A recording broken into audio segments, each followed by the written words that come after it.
옛날 옛날 아주 먼 옛날에 호랑이가 담배를 피우던 시절보다 더 오래전, 산이 너무 깊어 그림자마저 쉬어간다는 깊은 산골 마을에 마음씨 고운 소녀 연희가 살고 있었습니다.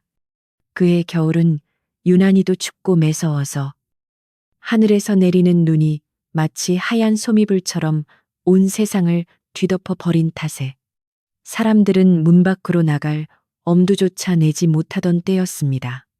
바람은 칼날처럼 날카롭게 불어와 창호지 문을 덜컹거리게 만들었고, 처마 밑에 매달린 고드름은 수정처럼 맑지만 보는 것만으로도 온몸이 얼어붙을 것 같은 냉기를 품고 있었습니다. 마을의 굴뚝마다 밥 짓는 연기가 가늘게 피어오르다 거친 바람에 흩어지기를 반복하던 모든 것이 얼어붙은 적막한 겨울날이었습니다. 연희는 다 쓰러져가는 초가집에서 병드신 할머니를 모시고 단둘이 살고 있었는데 부모님을 일찍 여의고 가난한 살림을 도맡아 해야 했기에 어린 나이임에도 불구하고 손등은 거북이 등껍질처럼 거칠게 터져 있었습니다. 낡은 무명 저고리 하나로 매서운 겨울바람을 견뎌야 했던 연희에게 이 겨울은 그 어느 때보다 가혹했지만 소녀는 자신보다 기침으로 밤을 지새우는 할머니 걱정에 잠시도 쉴 틈이 없었습니다. 할머니의 기침 소리가 깊어질수록 연희의 마음은 타들어가 숯검정처럼 까맣게 변해갔고 변변한 약 한 첩 지어드리지 못하는 자신의 처지가 원망스러워 남몰래 눈물을 훔치는 날이 많았습니다. 어느 날 아침 쌀독을 긁어보아도 바가지 긁히는 소리만 요란할 뿐 쌀 한 톨 나오지 않자 연희는 결심한 듯 며칠 동안 산을 헤매며 모아둔 팩감을 지게에 가득 싣고 장터로 나가기로 마음먹었습니다. 눈이 무릎까지 쌓여 걷기조차 힘든 길이었지만 이 택감을 팔아야만 할머니가 드실 약과 쌀을 구할 수 있었기에 연희는 집신을 단단히 동여매고 길을 나섰습니다. 하얀 입김이 뿜어져 나와 속눈썹에 달라붙어 얼음꽃을 피워낼 정도로 추운 날씨였지만 연희의 등줄기에는 식은땀이 흘러내렸고 발가락은 감각이 없을 정도로 꽁꽁 얼어붙어 걸음을 뗄 때마다 바늘로 찌르는 듯한 고통이 밀려왔습니다. 산 고개를 넘고 개울을 건너 한참을 걸어 도착한 읍내 장터는 추운 날씨 탓인지 평소보다 사람들의 발길이 뜸했고 물건을 파는 상인들도 모닥불 주위에 옹기종기 모여 언손을 녹이기에 바빴습니다. 연희는 사람들이 많이 다니는 길목에 자리를 잡고 앉아 떨리는 목소리로 땔감을 사달라고 외쳤지만 찬바람에 묻혀 사람들의 귀에는 닿지 않는 듯 했습니다.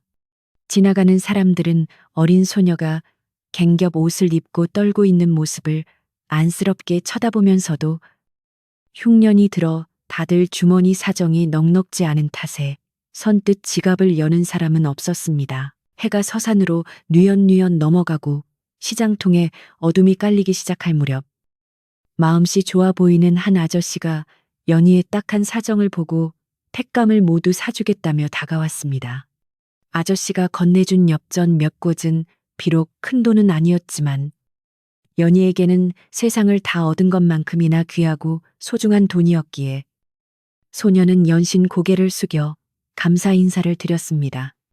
엽전을 받아든 연희의 손은 추위 때문인지 아니면 안도감 때문인지 덜덜 떨리고 있었고 그 돈을 품속 깊이 소중하게 간직한 채 서둘러 약방으로 달려가 할머니의 기침을 택게 할 약재를 사고 남은 돈으로 쌀을 조금 샀습니다.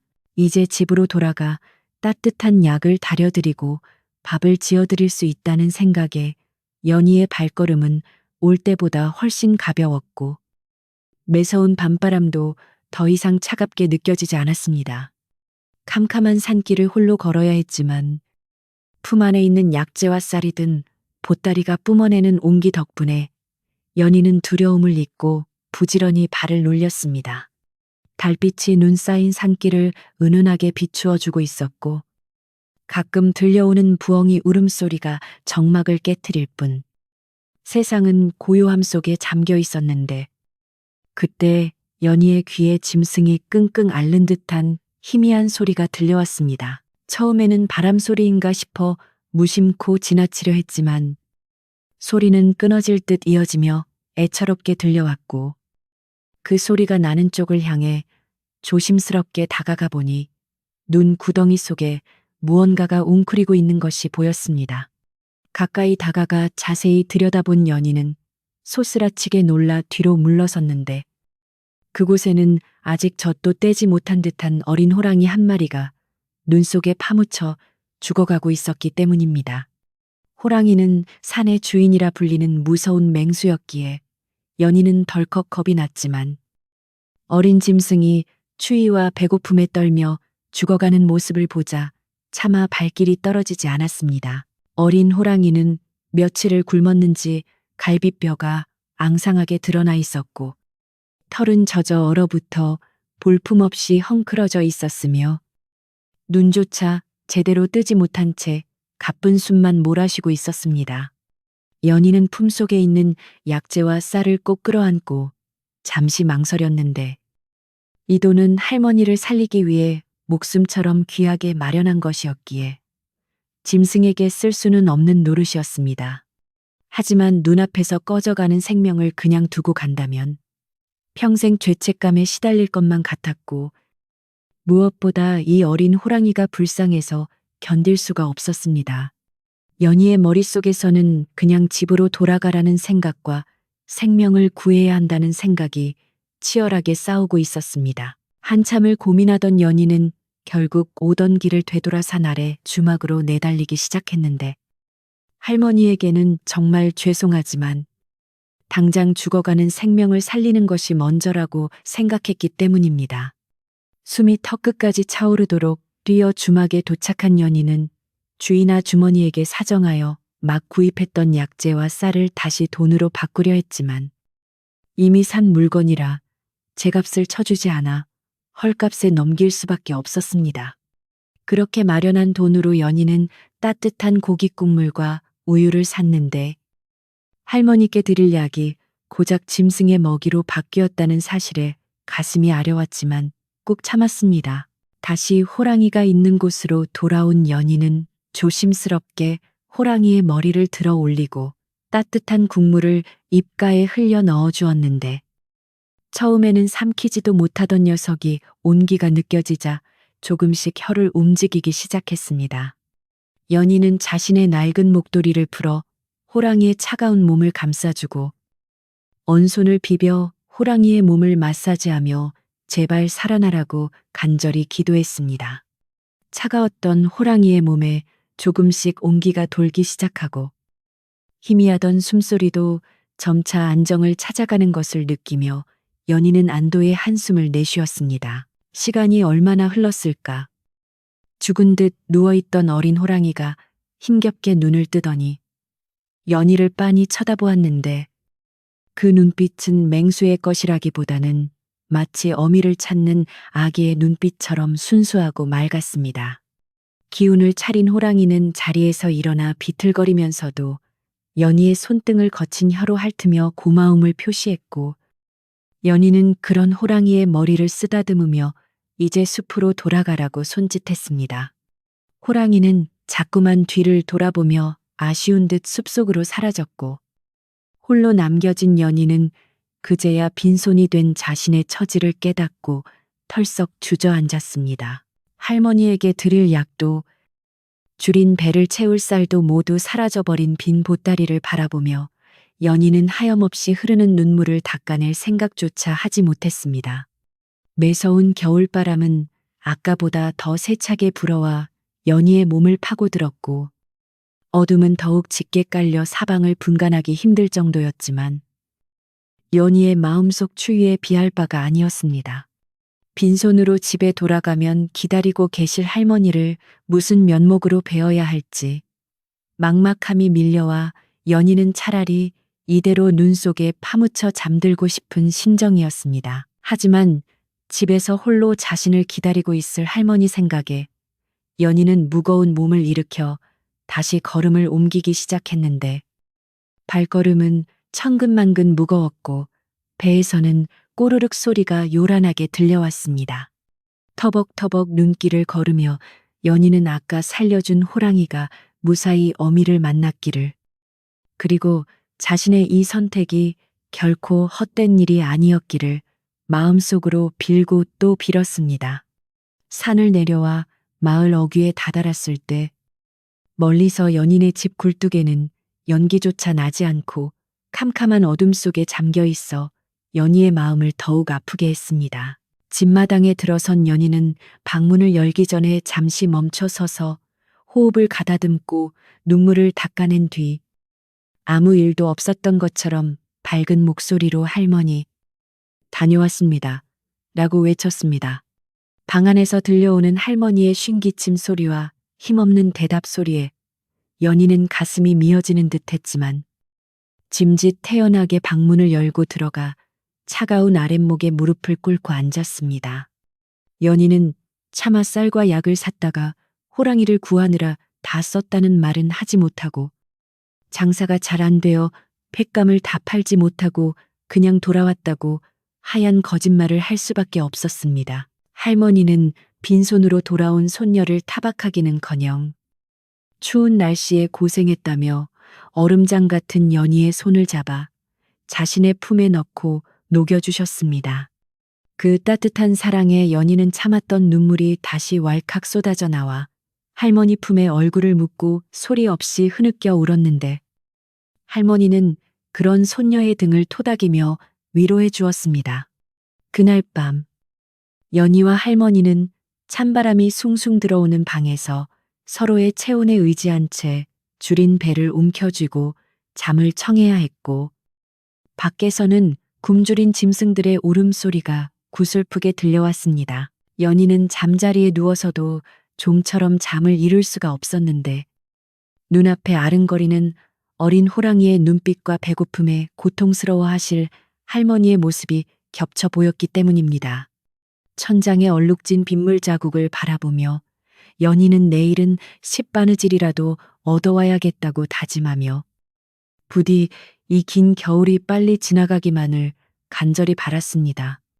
창호지 문 너머로 들려오는 바람 소리는 마치 누군가가 문을 두드리는 소리처럼 들려 연희는 몇 번이나 몸을 일으켜 밖을 내다보았지만 보이는 것은 하얀 눈과 칠흑 같은 어둠뿐이었습니다. 마을은 깊은 잠에 빠져들었고 연인의 집 처마 밑 풍경 소리만이 딸랑거리며 정막을 깨우고 있었는데 그 소리가 마치 연희의 흔들리는 마음을 대변하는 것 같았습니다. 연희는 저리부를 머리끝까지 뒤집어 쓰고 웅크린 채 오늘 자신이 한 일이 정말 옳은 일이었는지 끊임없이 되물으며 깊은 생각에 잠겼습니다. 비록 지금은 춥고 배고프지만 생명을 구했다는 사실 하나만으로 위안을 삼으려 노력하면서 연희는 서서히 지친 몸을 이끌고 깊은 잠 속으로 빠져들었습니다. 한편 연희가 구해준 어린 호랑이는 비틀거리는 걸음으로 눈 덮인 산을 올라 깊고 깊은 골짜기에 있는 자신의 보금자리로 향하고 있었습니다. 그곳에는 이 산을 지키는 신비로운 존재가 살고 있었는데 사람들은 그를 두려워하면서도 경외하는 마음으로 산군 혹은 산신령이라고 불렀습니다. 어린 호랑이는 어미의 품처럼 따뜻했던 연희의 손길과 냄새를 기억하며 자신을 살려준 은인의 얼굴을 마음속 깊이 새기고 있었습니다.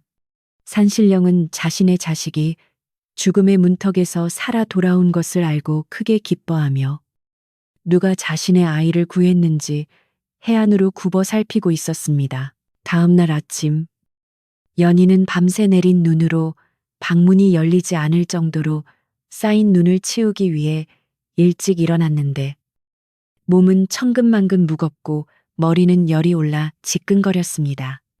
어제 무리하게 찬바람을 팥탓에 감기 기운이 있었지만 할머니 걱정에 아픈 내색도 하지 못하고 마당으로 나가 눈을 쓸기 시작했습니다. 빗자루질을 할 때마다 힘이 없어 자꾸만 주저앉고 싶었지만 연희는 이를 악물고 버티며 오늘 하루를 어떻게 살아낼지 고민했습니다. 그때 살인문 밖에서 웅성거리는 소리와 함께 낯선 발자국 소리가 들려왔고 연희는 빗자루를 든 채 고개를 들어 밖을 내다보았습니다. 마을 사람들이 무언가 이야기를 나누며 지나가고 있었는데 그들의 표정이 심상치 않아 보여 연희는 덜컥 겁이 났습니다. 혹시나 어제 자신이 호랑이를 살려준 일을 누군가가 본 것은 아닐까? 아니면 또 다른 나쁜 일이 생긴 것은 아닐까 하는 불안감이 엄습해 왔습니다. 연희의 가슴은 콩닥콩닥 뛰기 시작했고 잡고 있던 빗자루 자루가 땀으로 젖어들었습니다. 연희가 불안한 마음으로 서 있을 때 이웃집 아주머니가 급히 살인문을 열고 들어오며 연희를 불렀는데 그 목소리가 다급하고 걱정스러워 보였습니다. 연희야, 큰일 났다. 최 영감네 집에서 난리가 났어.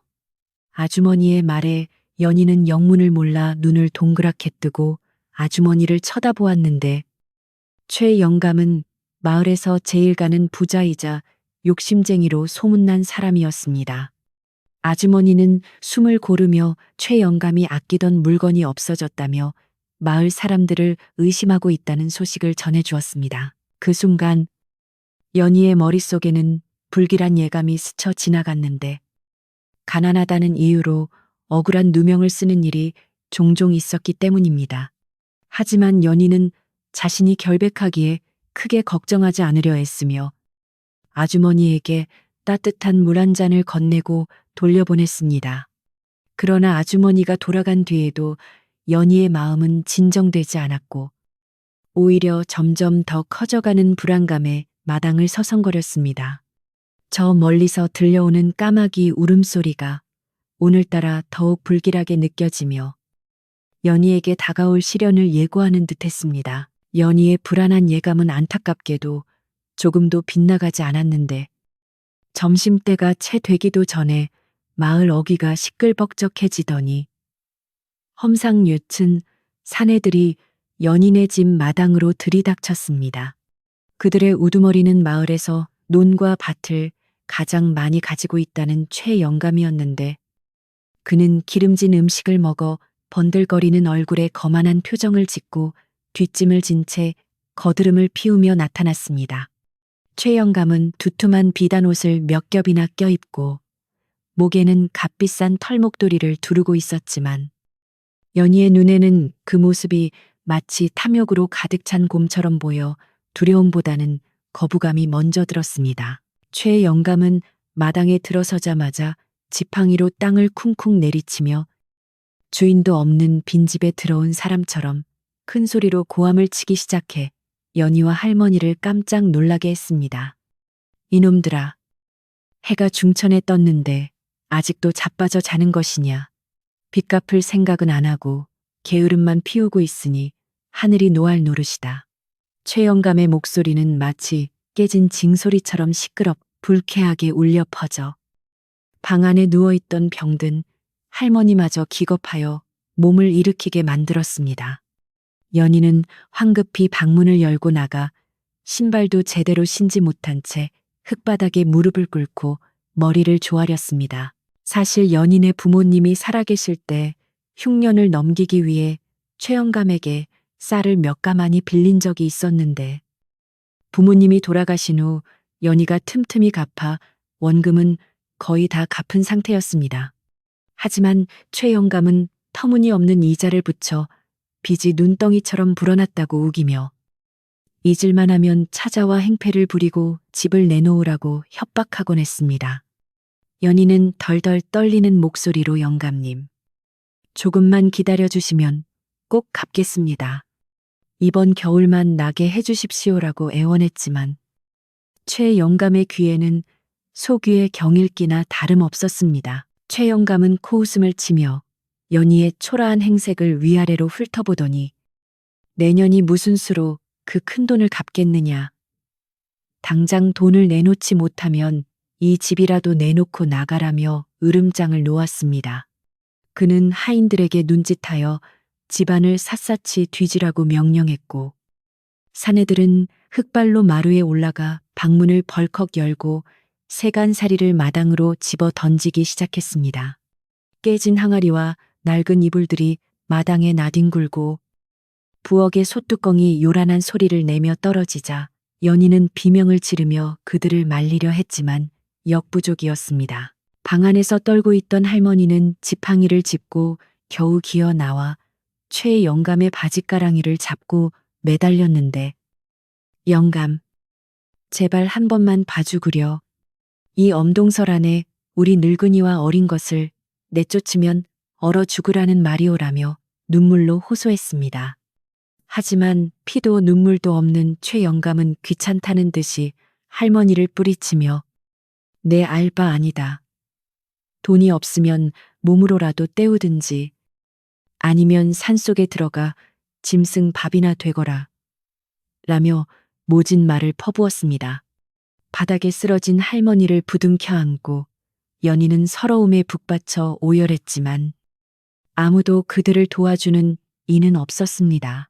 마을 사람들은 담 너머로 이 광경을 지켜보고 있었지만 누구 하나 선뜻 나서서 최 영감을 말리는 사람은 없었는데 그들 역시 최 영감에게 소작을 붙이거나 빚을 지고 있어 밉보였다가는 어떤 불이익을 당할지 몰랐기 때문입니다.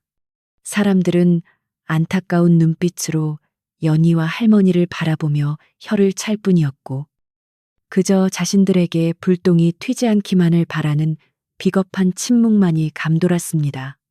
연희는 세상이 참으로 야속하고 냉정하다고 느끼며 사람들의 차가운 시선이 최 영감의 폭언보다 더 가슴 아프게 다가왔습니다. 그때 마을 어귀에서 지팡이 짚는 소리가 규칙적으로 들려오더니 하얀 수염을 길게 기른 송노인이 나타나 마당으로 들어섰는데 그는 평소 말이 없고 조용하지만 마을의 대소사를 지혜롭게 해결해 주어 존경받는 어른이었습니다. 송노인은 난장판이 된 마당과 쓰러져 우는 연희 할머니를 보고는 미간을 찌푸리며 낮고 엄중한 목소리로 이게 무슨 해괴한 짓인가. 사람이 할 짓이 있고 못할 짓이 있지. 어찌 힘없는 노인과 아이에게 이리도 가혹하게 군단 말인가 라고 호통을 쳤습니다. 최 영감은 갑작스러운 송노인의 등장에 잠시 멈칫하더니 이내 거만한 태도로 돌아와 노인을 노려보았습니다. 최 영감은 아니, 빚쟁이가 빚을 받으러 온 게 무슨 잘못이란 말이오.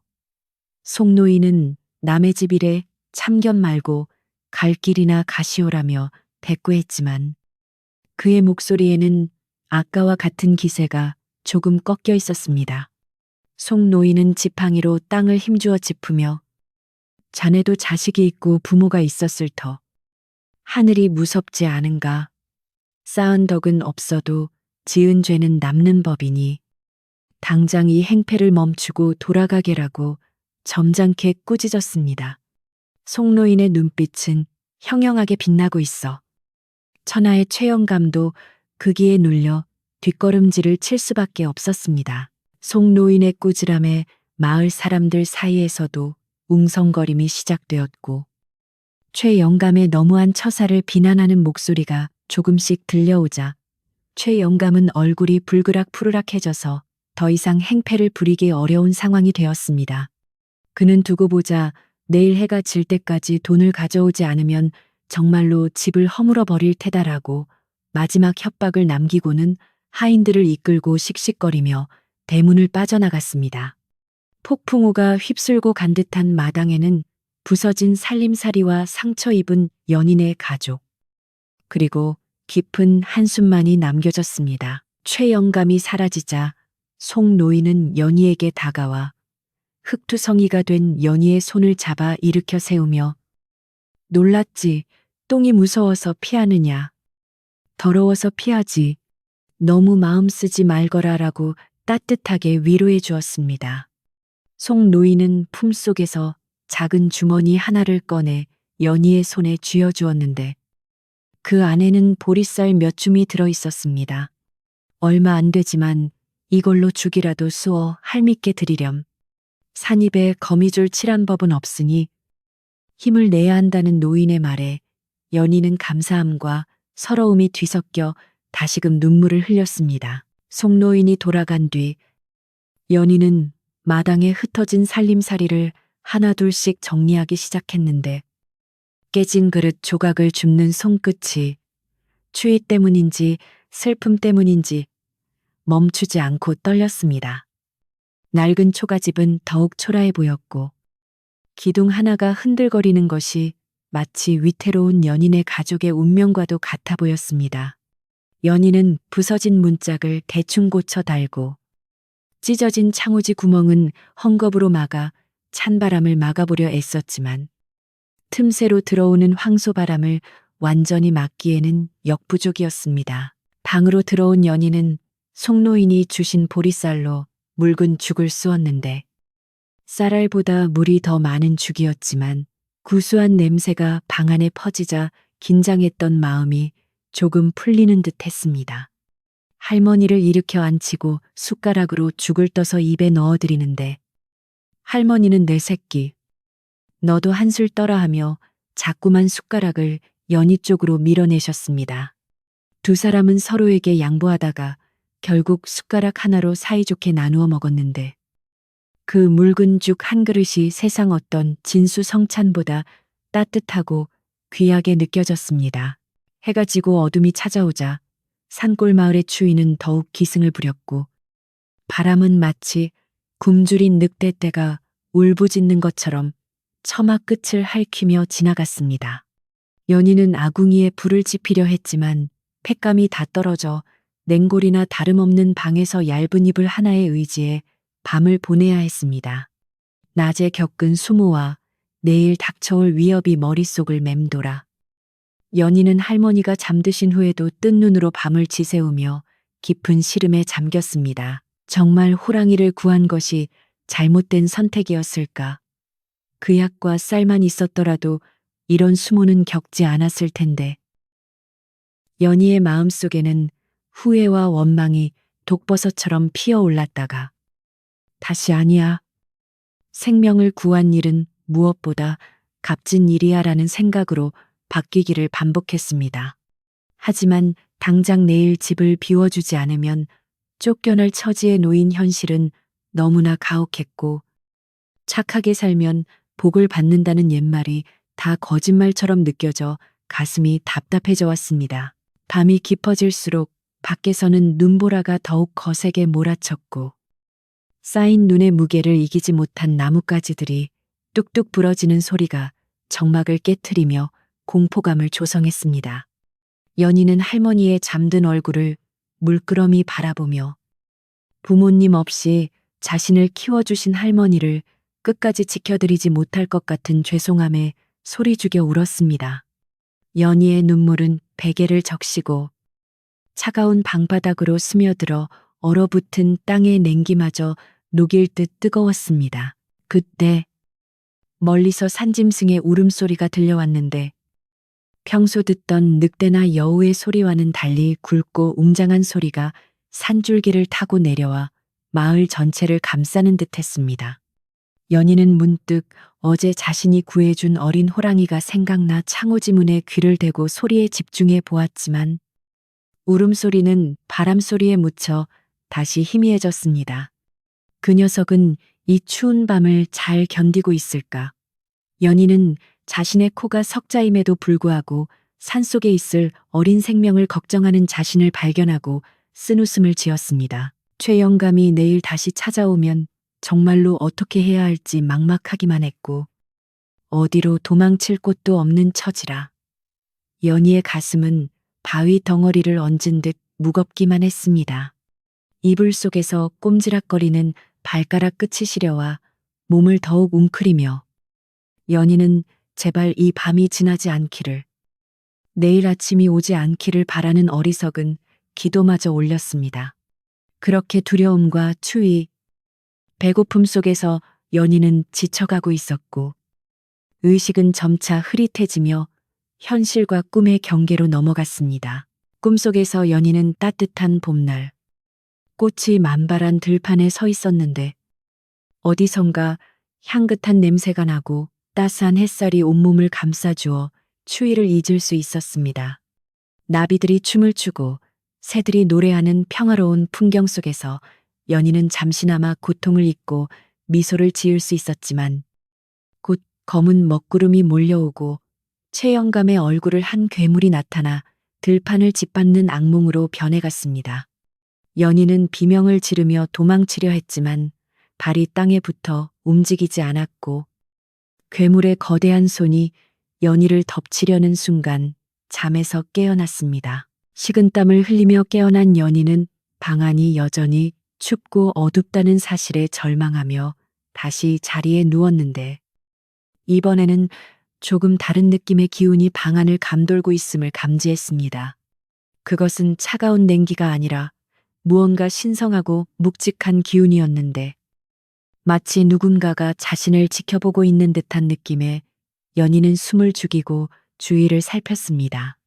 하지만 방 안에는 고른 숨소리를 내며 주무시는 할머니뿐 아무도 보이지 않았기에 연희는 자신이 너무 지쳐서 헛것을 느끼나 보다 생각했습니다. 한편 마을 사람들은 낮에 있었던 일을 삼삼오오 모여 이야기하며 걱정 반, 호기심 반으로 밤을 보내고 있었는데 개중에는 최영감의 욕심이 도를 넘었다며 혀를 차는 사람들도 있었고 연희네가 불쌍해서 어쩌나 걱정하는 사람들도 있었습니다. 하지만 그 누구도 감히 최영감에게 맞서 연희를 도와주겠다고 나서는 사람은 없었기에 그들의 걱정은 그저 말뿐인 위로에 지나지 않았습니다. 사람들의 무관심과 비겁함 속에서 연희네 집은 외딴 섬처럼 고립되어 차가운 겨울밤을 홀로 견뎌내고 있었습니다. 깊은 밤, 산속에서는 신비로운 빛이 번쩍이더니 연희네 집을 향해 한 줄기 바람이 불어왔는데 그것은 단순한 바람이 아니라 산신령의 의지가 담긴 기운이었습니다. 산신령은 낮에 최영감이 연희에게 한 짓을 모두 지켜보고 있었고 인간의 탐욕이 얼마나 추악한지 다시금 깨닫고는 진노하고 있었습니다. 하지만 착한 소녀가 겪는 시련이 그녀를 더욱 단단하게 만들 것임을 알기에 그리고 자신이 받은 은혜를 갚을 때가 되었음을 알기에 조용히 움직이기 시작했습니다. 연희는 다시 잠이 들었는데 이번에는 아주 깊고 편안한 잠 속으로 빠져들었고 꿈속에서 하얀 눈이 덮인 산길을 걷고 있는 자신을 발견했습니다. 멀리서 누군가가 손짓하며 부르는 듯한 모습에 연희는 홀린 듯 그쪽으로 걸어갔는데 그곳에는 눈부시게 하얀 옷을 입은 노인이 온화한 미소를 지으며 서 있었습니다.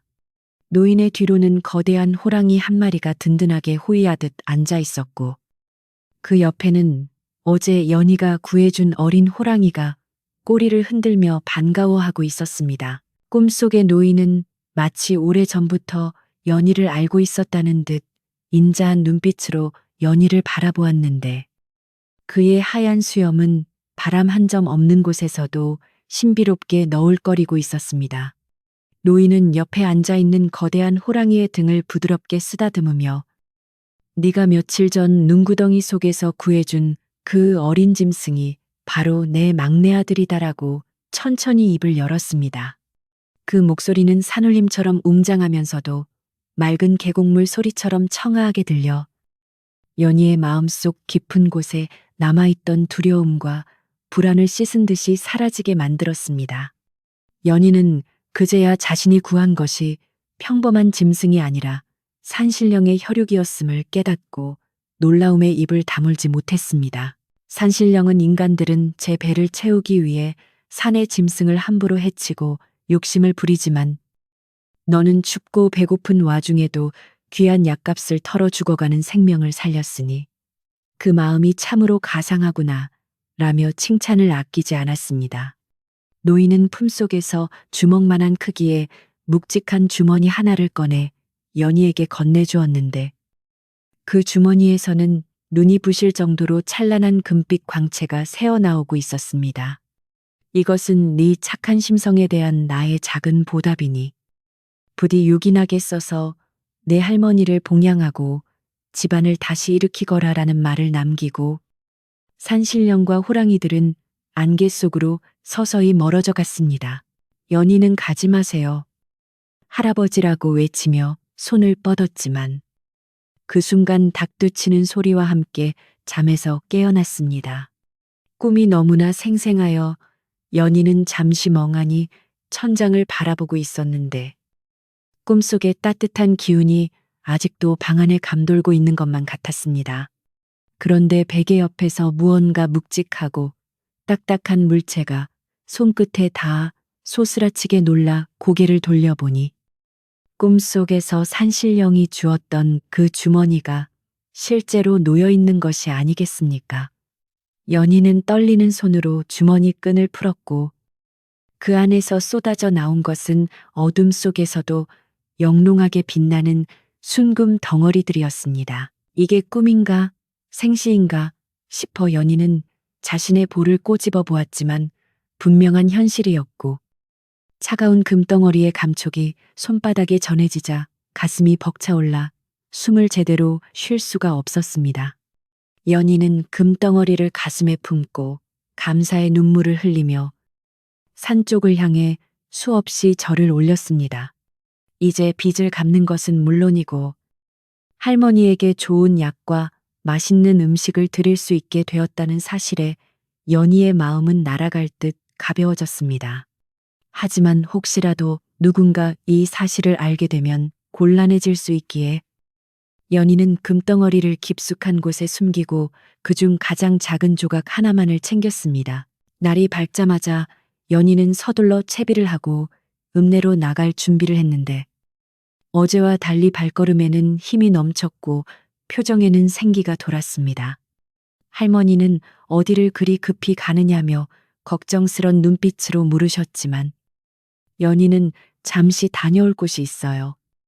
조금만 기다리세요라며 밝게 웃어 보이고 집을 나섰습니다.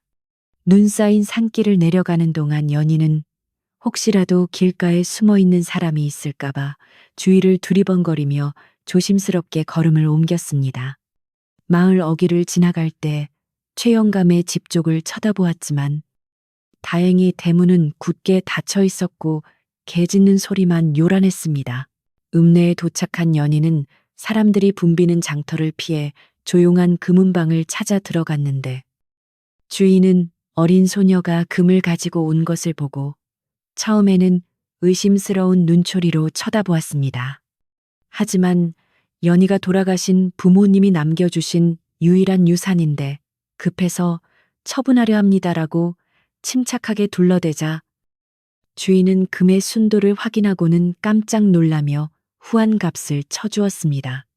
연희는 평생 만져보지 못할 큰 돈을 받아들고 가슴이 두근거렸지만 겉으로는 태연한 척하며 서둘러 가게를 빠져나왔습니다. 돈이 생긴 연희는 가장 먼저 약재상으로 달려가 할머니의 기침에 좋다는 귀한 약재들을 아낌없이 샀습니다. 그 다음에는 쌀가게에 들러 뽀얀 팻쌀을 한 말 사고 정육점에 들러 붉은 살코기가 선명한 소고기도 2근이나 끊었습니다. 장바구니가 무거워질수록 연희의 마음은 더욱 풍요로워졌고 이 모든 것을 할머니에게 드실 생각에 콧노래가 절로 나왔습니다.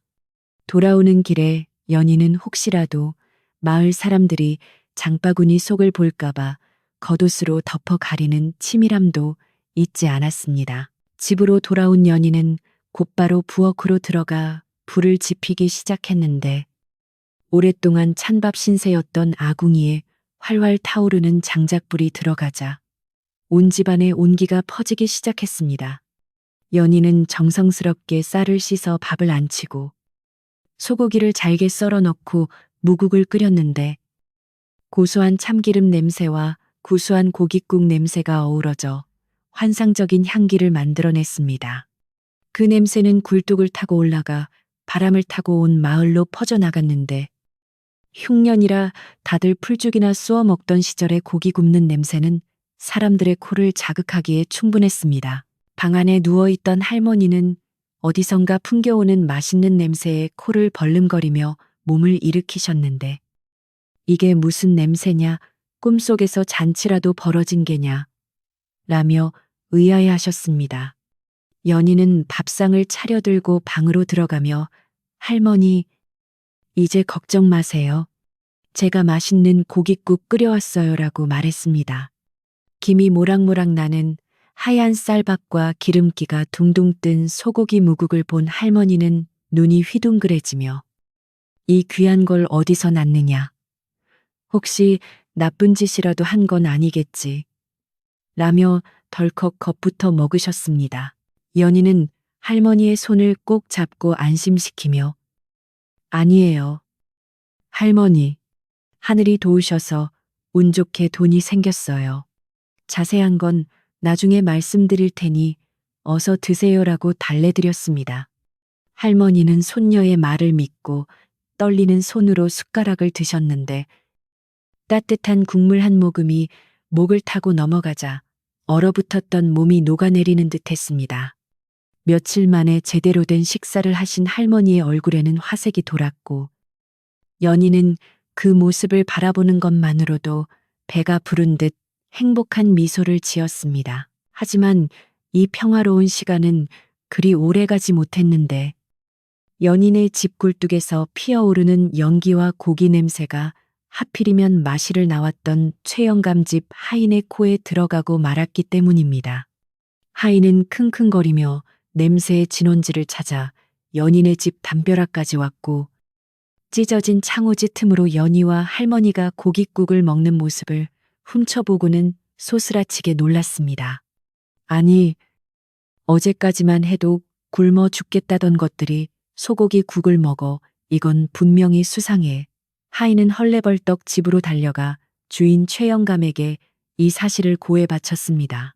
안방에서 곰방대를 물고 있던 최영감은 하인의 보고를 듣고 벌떡 일어나 앉았는데 뭐라 그거지 같은 년들이 고기를 구워 먹고 쌀밥을 먹는다고 라며 믿을 수 없다는 표정을 지었습니다. 최영감은 곰곰이 생각하더니 무릎을 탁 치며 옳지 그년이 돈이 없다는 건 새빨간 거짓말이었어. 내 돈을 갚기 싫어서 꽁꽁 숨겨두고는 몰래 호의호식하고 있었구나라고 소리쳤습니다. 최영감의 얼굴은 분노와 탐욕으로 붉게 달아올랐고 당장 유저를 내겠다며 옷을 챙겨 입고 나섰습니다. 최영감은 동네방네 소문을 내며 사람들을 끌어모았는데 여러분 저 간사한 연인연이 빚 갚을 돈은 없다면서 뒤로는 고기를 사다 먹고 있습니다. 이게 말이 됩니까? 라며 선동했습니다. 마을 사람들은 처음에는 반신반의했지만 연인의 집 근처에 가보니 정말로 고소한 냄새가 진동을 하자 수군거리기 시작했습니다. 정말 돈을 숨겨두고 있었나 보네. 어린 것이 벌써부터 어른을 속이다니 씹씹하며 연희를 의심하는 눈초리가 늘어났습니다. 연희가 할머니의 밥상을 물리고 설거지를 하고 있을 때 대문이 부서져라 쾅쾅 울리더니 최영감이 하인들과 마을 사람들을 대동하고 들이닥쳤습니다. 최영감은 마당에 들어서자마자 부엌으로 직행하여 솥뚜껑을 열어젖혔는데 솥안에는 아직 따뜻한 쌀밥과 고깃국이 남아 있었습니다. 최영감은 의기양양한 표정으로 국자를 들어 올려 사람들에게 보이며 보시오, 이 흉년의 쌀밥에 고깃국이라니 이게 훔친 돈이 아니고서야 어디서 났겠소 라고 고래고래 고함을 질렀습니다. 연희는 갑작스러운 소란에 놀라 부엌으로 달려왔지만 이미 마당은 흥분한 사람들로 가득 차 있었고 최영감의 기세는 하늘을 찌를 듯 했습니다. 연희는 떨리는 목소리로 영감님, 이건 훔친 돈이 아니에요. 정당하게 얻은 돈입니다라고 항변했지만 최영감은 콧방귀를 뀌며 정당하게 내년이 며칠 뎃감을 팔아봤자 풀죽도 못 끓일 텐데 어디서 금이라도 캐왔단 말이냐 라며 비아냥거렸습니다. 연희는 산신령 이야기를 하면 아무도 믿지 않을 것 같아 입을 다물었고 그 침묵은 오히려 사람들의 의심을 키우는 꼴이 되었습니다. 최영감은 기세등등하여 연희의 멱살을 잡고 흔들며 바른 대로 말해라. 내 집에서 돈을 훔쳐간 것이지. 아니면 어디 다른 집 담이라도 넘은 것이냐. 라며 윽박 질렀습니다. 방에 있던 할머니가 기어 나와 우리 연희는 도둑질할 아이가 아닙니다. 제발 믿어주세요. 라고 사정했지만 흥분한 최영감의 귀에는 아무것도 들리지 않았습니다. 최영감은 하인들에게 당장 집안을 뒤져라, 훔친 돈을 어디다 숨겨놨는지 찾아내라고 명령했고, 집안은 다시 아수라장이 되었습니다. 하인들은 장독대와 헛간, 방구석을 닥치는 대로 뒤지기 시작했는데, 연희의 가슴은 철렁 내려앉았습니다. 깊숙이 숨겨둔 금덩어리가 발견된다면, 꼼짝없이 도둑으로 몰려 관가에 끌려갈 것이 뻔했기 때문입니다. 연희는 필사적으로 방문을 가로막고 서서 안 돼요. 남의 집을 이렇게 함부로 뒤지는 법이 어디 있어요? 라고 외쳤지만 건장한 하인들은 연희를 거칠게 밀쳐내고 방으로 들이닥쳤습니다. 마을 사람들은 웅성거리며 이 광경을 지켜보고 있었는데 개 중에는 연희가 정말 도둑질을 했을까 의심하는 사람도 있었고 최영감이 너무 심하다고 생각하는 사람도 있었지만 분위기에 휩쓸려 아무 말도 하지 못했습니다. 그때 송노인이 다시 나타나 인파를 해치고 마당으로 들어섰지만 이번에는 최영감도 쉽게 물러서지 않을 태세였습니다. 송노인장, 이번엔 참견 마시오. 도둑을 잡는 현장입니다라며 최영감은 뻔뻔하게 대꾸했습니다. 하인 중 한 명이 장롱 깊숙한 곳에서 무언가를 찾아내고는 영감마님 여기 뭐가 있습니다. 라고 외쳤는데 그것은 연희가 금덩어리를 싸둔 헝겊 보따리였습니다. 최영감의 눈이 탐욕으로 번들거렸고 연희는 그 자리에 주저앉아 얼굴을 감싸 쥐었습니다. 모든 것이 끝장났다는 절망감이 파도처럼 밀려왔습니다. 보따리가 최영감의 손으로 넘어가려는 찰나 하늘에서 마른 번개가 치더니 갑자기 검은 구름이 몰려와 대낮인데도 밤처럼 어두워지기 시작했습니다. 갑작스러운 날씨 변화에 사람들은 웅성거리며 하늘을 쳐다보았고 불어오는 바람이 예사롭지 않음을 직감했습니다. 바람 소리 사이로 짐승의 낮은 으르렁거림 같은 소리가 섞여 들려왔는데 그 소리는 점점 가까워지며 땅을 울리기 시작했습니다. 최영감은 보따리를 손에 쥐고 의기양양하게 웃으려 했지만 등골이 오싹해지는 기운에 뒤를 돌아보았습니다. 그때 집 뒤편 대나무 숲이 심하게 흔들리더니 사람들의 비명소리와 함께 집채만한 그림자가 마당으로 드리워졌습니다. 그것은 단순한 어둠이 아니라 압도적인 존재감을 가진 무언가가 다가오고 있다는 신호였습니다. 연희는 본능적으로 그것이 누구인지 알 수 있었고 두려움보다는 어떤 기대감에 고개를 들어 숲 쪽을 바라보았습니다. 최영감과 마을 사람들의 시선도 모두 그곳으로 쏠렸고 긴장감은 최고조에 달했습니다. 마침내 대나무 숲이 갈라지며 누런 황금색 털을 가진 거대한 호랑이가 모습을 드러냈는데 그 눈빛은 형형하게 빛나고 있었고 입에서는 하얀 김을 뿜어내고 있었습니다. 호랑이의 등장에 마당에 있던 모든 사람들은 숨조차 쉬지 못하고 얼어붙어 버렸습니다. 이것은 단순한 산짐승이 아니라 산의 주인이라 불리는 산군이 직접 모습을 드러낸 것이었습니다. 마당에 나타난 거대한 호랑이의 위용은 실로 대단하여 숨소리조차 크게 낼 수 없을 만큼 압도적인 공포가 좌중을 지배했습니다.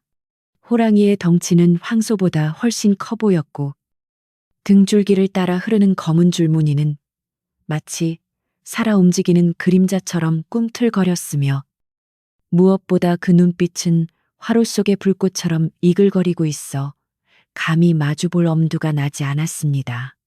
마을 사람들은 비명을 지를 생각조차 하지 못한 채 다리가 풀려 그 자리에 주저앉거나 서로의 옷자락을 붙잡고 부들부들 떨기만 할 뿐이었습니다. 바람마저 숨을 죽인 듯 고요해진 마당에는 호랑이의 거친 숨소리와 사람들의 이가 딱딱 부딪히는 소리만이 기괴하게 울려 퍼졌습니다. 최영감은 손에 들고 있던 금 보따리를 자신도 모르게 바닥에 떨어뜨렸는데 묵직한 쇳소리가 정막을 깨트리며 쿵 하고 울렸지만 아무도 그 소리에 신경 쓸 겨를이 없었습니다. 호랑이는 천천히, 아주 천천히 최영감 쪽으로 발걸음을 옮겼는데 발바닥이 땅에 닿을 때마다 묵직한 진동이 전해져와 마치 지진이 난 듯 땅이 울렁거렸습니다. 최영감은 뒷걸음질을 치려 했지만 다리가 마비된 듯 움직이지 않았고 얼굴은 사색이 되어 입술만 달달 떨면서 살려주시오. 라고 헛소리처럼 중얼거렸습니다. 천하를 호령하던 그의 거만한 태도는 온데간데 없고 목숨을 구걸하는 비겁한 늙은이의 모습만이 남아 있었습니다. 호랑이는 최영감의 코앞까지 다가와 걸음을 멈추고는 그 거대한 머리를 숙여 최영감의 얼굴을 정면으로 노려보았습니다. 호랑이의 코에서 뿜어져 나오는 뜨거운 김이 최영감의 얼굴에 닿자 그는 공포를 이기지 못하고 그 자리에 털썩 주저앉아 버렸고 바지는 이미 축축하게 젖어들고 있었습니다. 호랑이는 입을 크게 벌려 날카로운 송곳니를 드러내며 크으릉하고 낮은 소리로 울었는데 그 소리는 마치 땅속 깊은 곳에서 울려 나오는 천둥 소리 같아서 듣는 이들의 오금을 저리게 만들었습니다. 최영감은 두 손을 비비며 잘못했습니다. 죽을 죄를 지었습니다. 제발 목숨만은 이라며 횡설수설 빌기 시작했습니다. 그때 거대한 호랑이의 다리 사이로 작은 그림자 하나가 톡 튀어나왔는데 그것은 다름 아닌 며칠 전 연희가 구해준 어린 호랑이였습니다. 어린 호랑이는 깡충깡충 뛰어 연희에게 다가가더니 연희의 치맛자락을 물고 늘어지며 반가움을 표시했습니다. 사람들은 이 기이한 광경에 눈을 의심하며 웅성거리기 시작했는데 무서운 맹수가 사람을 해치기는커녕 마치 강아지처럼 재롱을 부리는 모습은 상상조차 할 수 없는 일이었기 때문입니다. 연희는 두려움이 눈 녹듯 사라지는 것을 느끼며 털썩 무릎을 꿇고 어린 호랑이를 품에 안았습니다. 네가 정말 돌아왔구나. 무사해서 다행이야. 연희가 눈물을 글썽이며 말하자 어린 호랑이는 연희의 볼을 거친 혀로 핥아주며 갸르릉거리는 소리를 냈습니다.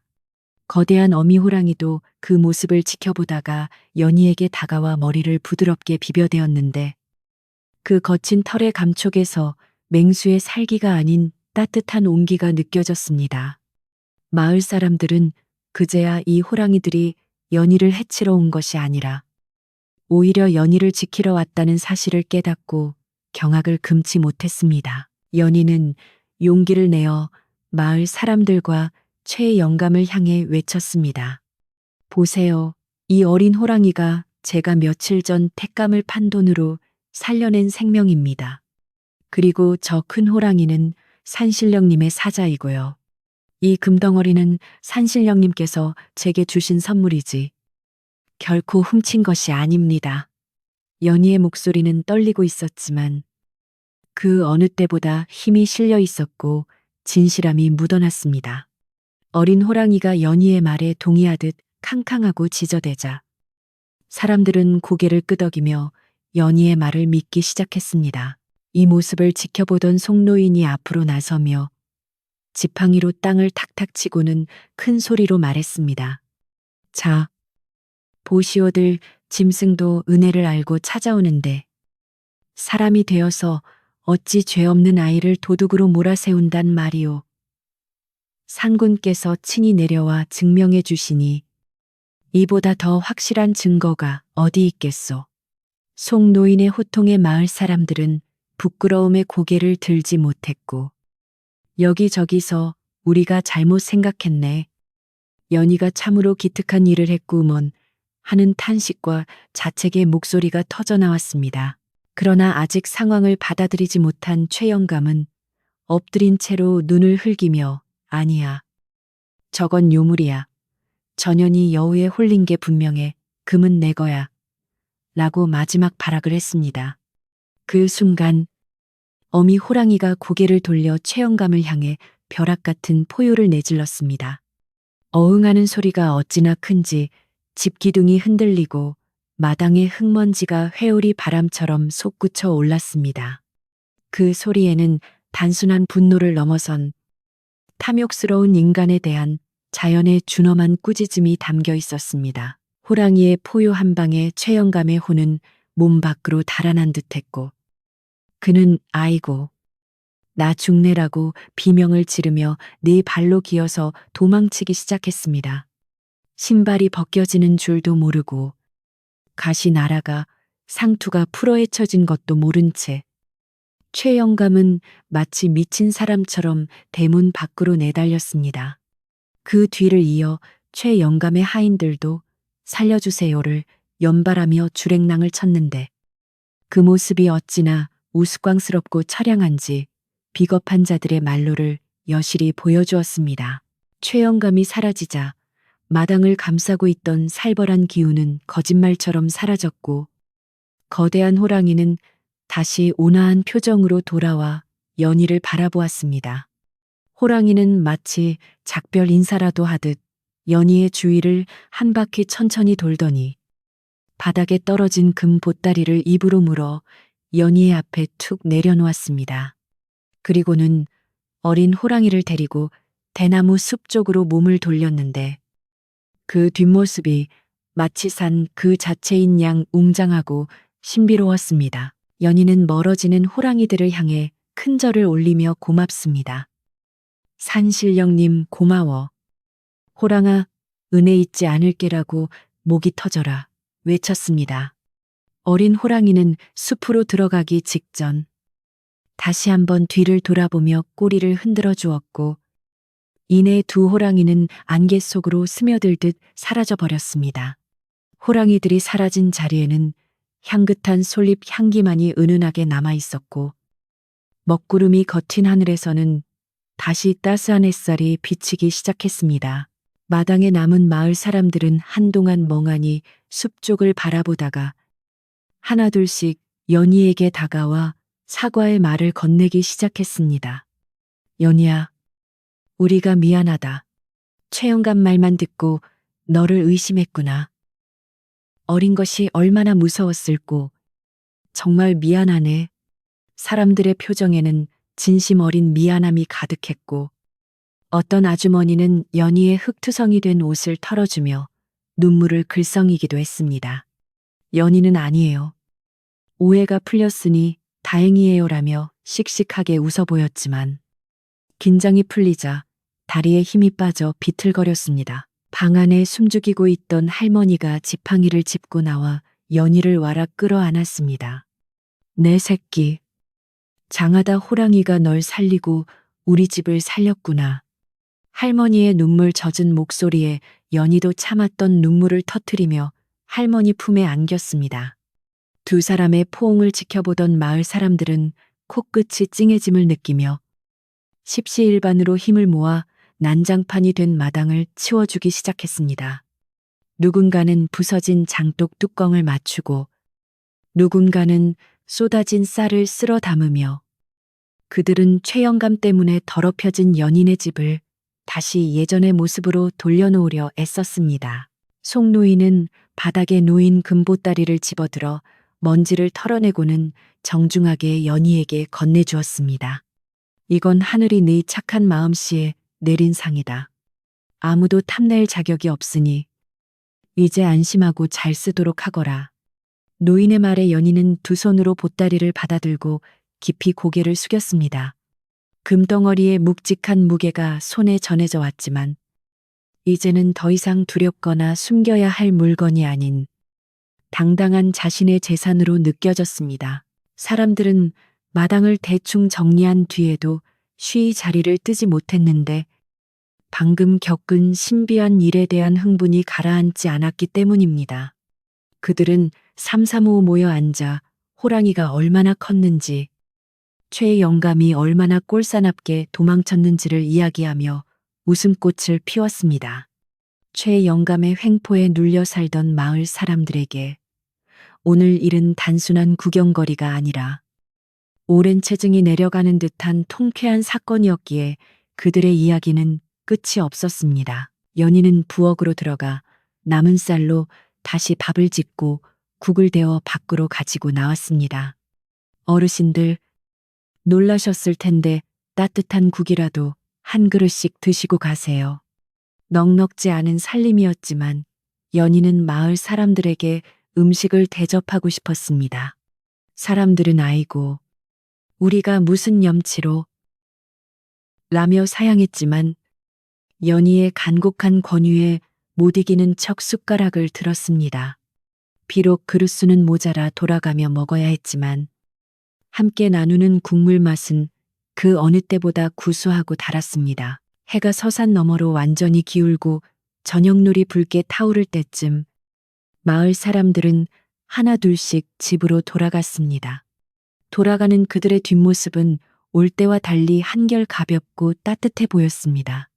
최 영감은 마을에서 망신을 당해 당분간 코빼기도 비치지 못할 것이라는 소문이 벌써부터 돌기 시작했고 사람들은 이제 연희를 호랑이가 지켜주는 아이라 부르며 귀하게 여길 것이 분명했습니다. 모두가 떠난 텅 빈 마당에 다시 고요가 찾아왔지만 예전의 삭막하고 외로운 정막과는 달랐습니다. 부서진 대문은 마을 청년들이 임시로 고쳐놓아 튼튼해졌고 찢어진 창호지는 이웃집 아주머니가 가져온 새종이로 말끔하게 발라져 있었습니다. 무엇보다 사람들의 온기가 마당 곳곳에 남아있어 쌀쌀한 겨울바람도 더 이상 차갑게만 느껴지지 않았습니다. 연희는 방으로 들어와 할머니의 잠자리를 봐드리고 아까 받은 금 보따리를 장롱 깊숙한 곳이 아닌 할머니 머리맡에 괴짝에 넣어두었습니다. 이제는 숨길 필요도 도둑 맞을 걱정도 없었기에 마음이 한없이 편안했습니다. 할머니는 연희의 손을 꼭 잡고 오늘 밤은 두 다리 쭉 뻗고 자겠구나. 고맙다. 연희야, 정말 고맙다라고 하시며 평온한 얼굴로 눈을 감으셨습니다. 부엌 아궁이에는 장작이 타닥타닥 소리를 내며 타고 있었고 방바닥은 절절 끓을 정도로 뜨끈해졌습니다. 연희는 등잔불 아래 앉아 터진 저고리를 꿰매며 오늘 하루 동안 일어난 일들을 되짚어 보았습니다. 호랑이의 뜨거운 입김, 최 영감의 겁에 질린 얼굴, 마을 사람들의 미안해하던 눈빛, 그리고 손에 쥐어진 묵직한 금덩어리. 모든 것이 꿈만 같았지만 분명히 일어난 현실이었습니다. 문득 창밖을 보니 둥근 보름달이 떠올라 마당을 환하게 비추고 있었습니다. 달빛은 하얀 눈 위에 부서져 은가루를 뿌려놓은 듯 반짝였고 대나무 숲은 바람에 흔들리며 사각거리는 소리를 냈습니다. 연희는 그 소리가 마치 산신령님이 잘했다, 잘했어라고 속삭이는 소리처럼 들려 살며시 미소를 지었습니다. 이제 내일부터는 걱정 없이 할머니 약도 지어드리고 맛있는 것도 해먹으며 행복하게 살 수 있을 것이라는 희망이 가슴 가득 차올랐습니다. 하지만 연희의 마음 한구석에는 여전히 산으로 돌아간 호랑이 모자에 대한 그리움이 남아 있었습니다. 추운 겨울밤, 배는 칙지 않을까, 눈보라를 잘 피했을까. 연희는 바느질을 멈추고 창문을 열어 산 쪽을 바라보았습니다. 어두운 산능선이 달빛 아래 거대한 짐승의 등처럼 웅크리고 있었고 그 어딘가에 자신을 지켜준 수호신들이 있다고 생각하니 든든함이 밀려왔습니다. 밤이 깊어지자 마을의 개 짖는 소리도 잦아들고 세상은 완벽한 평화 속에 잠겼습니다. 연희는 바느질감을 정리하고 이불 속으로 들어갔는데 따뜻한 아랫목의 온기가 온몸의 피로를 녹여주었습니다. 긴장이 풀리자 눈꺼풀이 천근만근 무거워졌고 연희는 어느새 깊은 잠 속으로 빠져들 준비를 하고 있었습니다. 그 시각 최 영감네 집에서는 곡소리가 나고 있었는데 혼비 백산하여 돌아온 최 영감이 놀란 가슴을 진정시키지 못하고 알아누웠기 때문입니다. 의원을 불러 침을 놓고 탕약을 다렸지만 호랑이에게 호되게 당한 공포는 쉽게 가라앉지 않았습니다. 마을 사람들은 쌤통이라며 혀를 찼지만 이것은 인과응보, 사필귀정의 당연한 결과였습니다. 악한 자는 벌을 받고 착한 자는 복을 받는다는 옛이야기의 진리가 다시 한번 증명된 셈이었습니다. 연인의 집 지붕 위로 별똥별 하나가 길게 꼬리를 그리며 떨어졌습니다. 그것은 마치 연희의 앞날을 축복하는 하늘의 신호 같았습니다. 연희는 꿈속에서 다시금 꽃이 만발한 들판을 뛰어다니고 있었는데 이번에는 무서운 괴물 대신 귀여운 아기 호랑이와 듬직한 산신령 할아버지가 함께였습니다. 평화롭고 따뜻한 기운이 연희의 꿈을 가득 채우며 길고 길었던 하루는 그렇게 저물어 갔습니다. 그날 밤 마을을 뒤흔들었던 호랑이의 포효와 최영감의 주랭랑 소동이 지나가고 맞이한 다음 날 아침은 언제 그랬냐는 듯 거짓말처럼 고요하고 평화로웠습니다. 밤새 내리던 눈도 그치고 동쪽 산등성이 위로 떠오른 붉은 해는 눈부신 햇살을 쏟아내어 온 세상에 덮인 하얀 눈을 보석처럼 반짝이게 만들었습니다.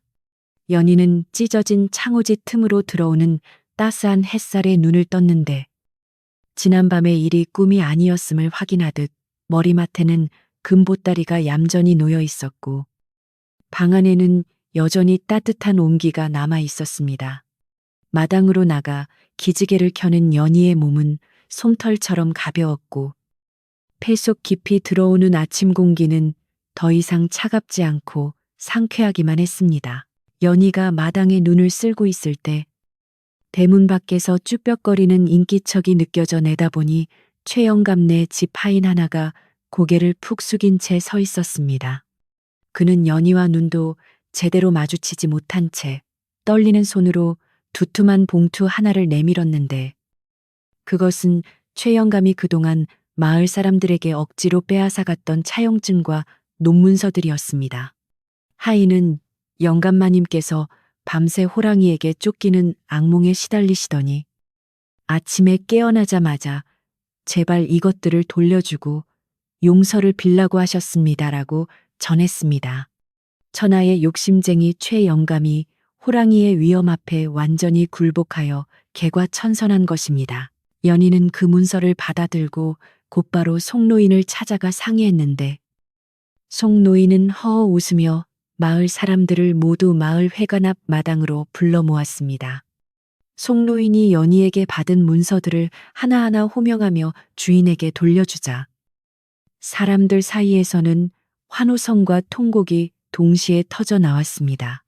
평생 갚아도 못 갚을 빚의 굴레에서 벗어나게 된 사람들은 서로 부둥켜 안고 덩실덩실 춤을 추었고 연희에게 다가와 네가 우리 마을의 은인이다. 복덩이가 들어와 마을을 살렸다며 고마움을 표시했습니다. 연희는 그저 쑥스러워 얼굴을 붉히며 산신령님이 도와주신 덕분이에요라고 겸손하게 대답할 뿐이었습니다. 마을 사람들은 기쁨을 나누는 것에 그치지 않고 그 길로 연장과 재료를 챙겨들고 연인의 집으로 몰려갔습니다. 우리 은인의 집이 이렇게 허술해서야 되겠나. 우리가 힘을 합쳐 새 집처럼 고쳐주세. 누군가의 제안에 너도 나도 팔을 걷어붙이고 나섰는데 장정들은 산에 가서 튼튼한 목재를 베어오고 아낙네들은 짚을 엮어 지붕에 올릴 이형을 엮었습니다. 뚝딱뚝딱 망치질 소리와 쓱싹쓱싹 톱질 소리가 경쾌한 음악처럼 울려 퍼지는 가운데 연인의 집은 시간 가는 줄 모르고 새 단장을 시작했습니다. 기울어졌던 기둥은 새 나무로 교체되어 든든하게 세워졌고 구멍이 숭숭 뚫려 찬바람이 들어오던 흙벽은 황토를 새로 발라 매끈하고 단단해졌습니다. 비가 새고 썩어가던 초가 지붕은 걷어내고 황금빛 햇짚으로 두툼하게 엮은 새 지붕을 얹으니 멀리서 보면 마치 둥근 박이 열린 것처럼 탐스럽고 포근해 보였습니다. 찢어진 창호지 문짝도 새 문살과 빳빳한 종이로 말끔하게 다시 만들어 달았더니 이제는 아무리 센 황소바람이 불어와도 끄떡없을 만큼 아늑한 보금자리가 되었습니다. 집을 고치는 동안 연희는 부엌에서 쉴 새 없이 음식을 만들었는데 산신령님이 주신 금 조각 하나를 팔아 장에서 사온 식재료들이 광에 가득했기 때문입니다. 동네 아주머니들도 제 집 일처럼 부엌으로 들어와 연희를 거들었는데 커다란 가마솥에는 뽀얀 사골 국물이 보글보글 끓고 있었고 고소한 기름 냄새를 풍기며 지글지글 익어가는 전 부치는 소리가 마당 가득 울려 퍼졌습니다. 시루에서는 하얀 김을 내뿜으며 떡이 쪄지고 있었는데 그 달콤하고 구수한 냄새가 온 동네를 감싸안아 지나가는 새들도 쉬어가게 만들 정도였습니다. 저녁 무렵이 되자 연인의 마당에는 마을 잔치가 벌어졌는데 멍석을 깔고 둘러앉은 사람들의 얼굴에는 웃음꽃이 만발했습니다. 며칠 전까지만 해도 춥고 배고파서 웅크리고 있던 사람들이라고는 믿기지 않을 만큼 활기가 넘쳤고 아이들은 새 옷을 얻어 입고 마당을 뛰어다니며 까르르 웃어댔습니다. 연희는 정성껏 마련한 고기 반찬과 떡, 과일을 푸짐하게 차려내었고 할머니는 건강해진 모습으로 마루에 앉아 사람들에게 많이들 드시오. 다들 우리 연희 덕분이오라며 흐뭇해하셨습니다. 송노인은 술잔을 높이 들어 건배를 제의하며 이 모든 것이 착한 마음씨가 불러온 복이니 우리 마을 사람들도 앞으로 연희처럼 서로 돕고 베풀며 살아가세라고 덕담을 건넸습니다. 사람들은 지당하신 말씀입니다라고 화답하며 술잔을 부딪혔고 흥겨운 노랫가락이 시작되었습니다. 장구 소리에 맞춰 어깨춤을 추는 사람들의 그림자가 달빛 아래 길게 늘어졌고 밤이 깊도록 웃음소리는 그치지 않았습니다. 최영감의 횡포로 얼어붙었던 마을. 인심이 따뜻한 봄눈 녹듯 완전히 녹아내리는 순간이었습니다. 잔치가 무르익을 무렵 연희는 잠시 사람들 틈을 빠져나와 뒤뜰로 갔는데 손에는 김이 모락모락 나는 갓 쪄낸 시루떡 한 접시가 들려 있었습니다. 연희는 뒷산이 잘 보이는 장독대 위에 떡 접시를 조심스럽게 올려놓으며 두 손을 모아 기도를 올렸습니다. 산신령님, 호랑아, 정말 고마워요. 이 떡 드시고 올겨울 따뜻하게 보내세요. 연희의 기도가 끝나자마자 산에서 시원한 바람이 불어와 연희의 볼을 스치고 지나갔는데 마치 호랑이가 대답이라도 하는 듯 나뭇가지들이 기분 좋게 흔들렸습니다. 그 후로 마을에는 많은 변화가 생겼는데 가장 큰 변화는 최영감이 며칠 뒤 밤도망을 가듯 이사를 가버린 것이었습니다. 호랑이에게 혼이 난 그는 더 이상 얼굴을 들고 마을에 살 수 없었고 자신의 재산 대부분을 마을에 내놓고는 먼 친척이 산다는 곳으로 떠나버렸습니다. 욕심쟁이가 사라진 마을은 더욱 평화로워졌고 사람들은 연인의 집을 복이 들어오는 집이라 부르며 지나갈 때마다 한 번씩 쳐다보고 미소 짓곤 했습니다. 연희는 남은 금덩어리를 허투루 쓰지 않고 마을 근처에 좋은 밭과 논을 사서 농사를 짓기 시작했습니다. 하지만 연희는 최영감처럼 소작료를 비싸게 받지 않고 오히려 흉년이 들면 곡식을 나누어 주고 어려운 이웃을 먼저 챙기는 훌륭한 주인이 되었습니다. 연인의 눈에서 자란 쌀은 유독 윤기가 흐르고 밥맛이 좋아 사람들은 그것이 산신령의 축복을 받은 쌀이라고 믿었습니다. 연희는 부자가 되었음에도 거만해지거나 게을러지지 않고 언제나 새벽같이 일어나 성실하게 일하며 검소하게 살았습니다. 건강을 되찾은 할머니는 연희의 지극정성 어린 봉양을 받으며 오래오래 사셨는데 겨울이면 연희가 지어들인 따뜻한 속옷을 입고 마을 회관에 나가 자랑을 늘어놓는 것이 낙이 되었습니다. 우리 연희가 해준 이 옷 좀 보게. 얼마나 따뜻한지 몰라. 할머니의 자랑에 마을 사람들은 아며 연희 같은 효녀가 세상에 또 어디 있겠습니까라고 맞장구치며 부러워했습니다. 연희와 할머니의 웃음소리가 끊이지 않는 집안에는 언제나 온화한 기운이 감돌았습니다. 세월이 흘러 연희는 어엿한 숙녀로 성장했고 마음씨 곱고 부지런한 청년과 혼인하여 행복한 가정을 꾸렸습니다. 연희는 자녀들에게 항상 춥고 배고팠던 시절 호랑이를 구해주었던 이야기를 들려주며 작은 생명이라도 소중히 여기고 어려움에 처한 이를 외면하지 말아야 한다고 가르쳤습니다. 아이들은 눈을 반짝이며 엄마의 이야기를 듣고 자랐고 그 아이들 역시 자라서 남을 돕는 훌륭한 사람이 되었습니다. 그렇게 연희의 착한 심성은 대를 이어 마을의 자랑거리로 남게 되었습니다. 마을 사람들은 해마다 겨울이 오고 첫눈이 내리는 날이면 마을 어귀에 모여 산신령과 호랑이에게 감사의 제사를 올리는 풍습을 만들었습니다. 그들은 떡과 과일을 차려놓고 산을 향해 절을 하며 올 한 해도 마을을 지켜달라고 빌었습니다. 사람들은 숲속에서 반짝이는 불빛을 보거나 호랑이 울음소리를 들으면 산신령님이 여전히 우리를 지켜보고 계신다며 안심하곤 했습니다. 이 전설은 입에서 입으로 전해져 먼 훗날까지도 이 산골 마을의 아름다운 이야기로 남게 되었습니다. 다시 이야기는 현재의 겨울밤으로 돌아와 연인의 집 아궁이에는 장작불이 은은하게 타오르고 있습니다.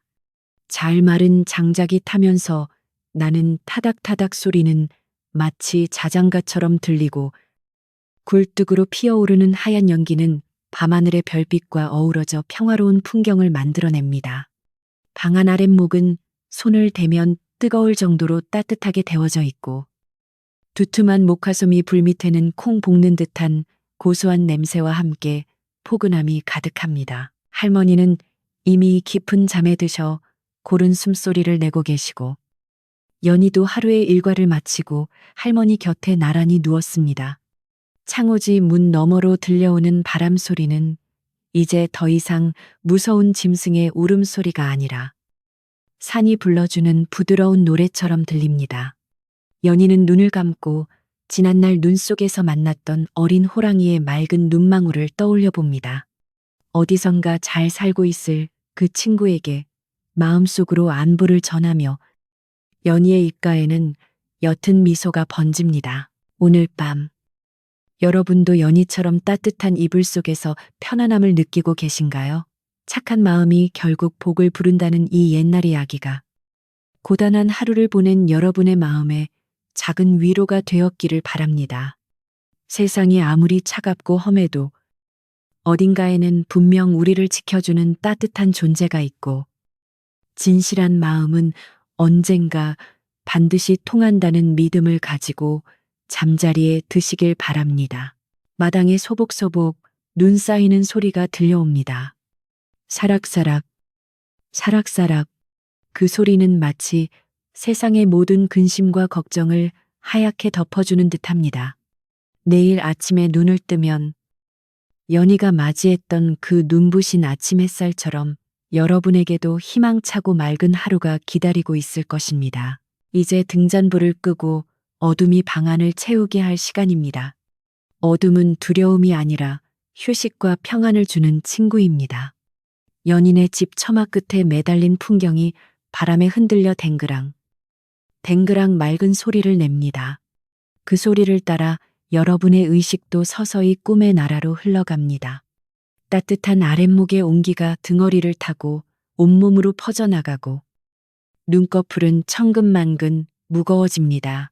깊은 산속, 산신령님과 호랑이들도 이제 잠이 들 시간입니다.